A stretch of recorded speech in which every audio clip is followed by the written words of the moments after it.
मसीह में मेरे प्रिय श्रोताओं, हम सब चाहते हैं कि हम अपने जिंदगी में मुक्ति प्राप्त करें।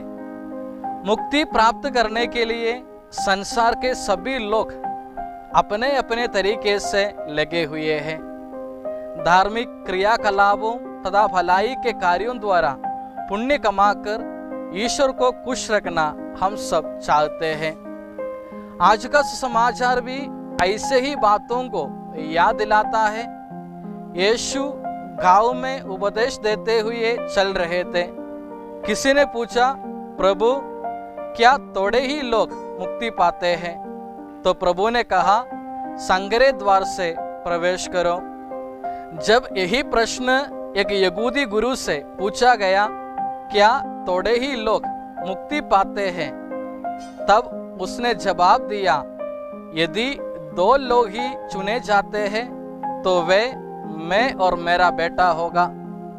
यदि एक ही व्यक्ति चुना जाता है तो निश्चित वह मैं ही हूँ।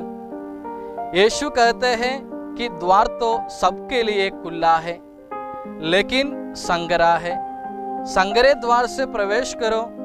जो अपने आप को धर्मी समझते हैं वे नहीं, किंतु जो प्रभु के सामने धर्मी है वे स्वर्ग में प्रवेश करोगे, उन्हें मुक्ति प्राप्त होगी।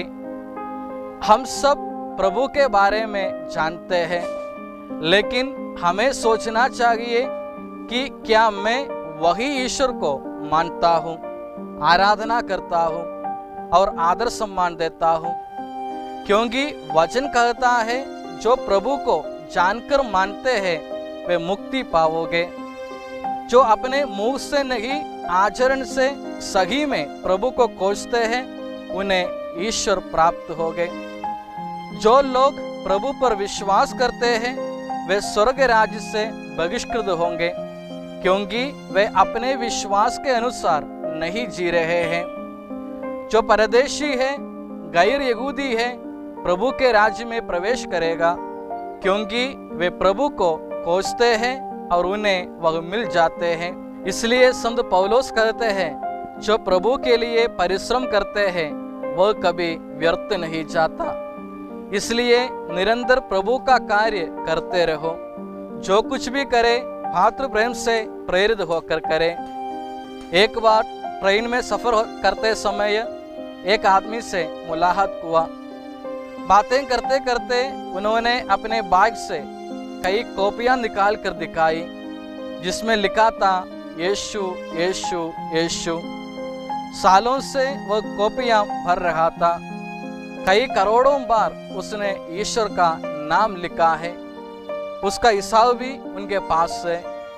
कॉपी पर नंबर भी डाला गया है। पूछने पर उसने बताया कि ये कॉपियां उसकी रक्षा करेगी। मरते वक्त भी शायद वह उन कॉपियों को अपने पास रखेगा। ईश्वर का नाम लिखना यांत्रिक प्रक्रिया बन गई है। प्रभु का वचन हमें याद दिलाता है कि प्रभु प्रभु पुकारने वाला नहीं, बल्कि ईश्वर के वचनों पर चलने वाले ही मुक्ति प्राप्त करते हैं।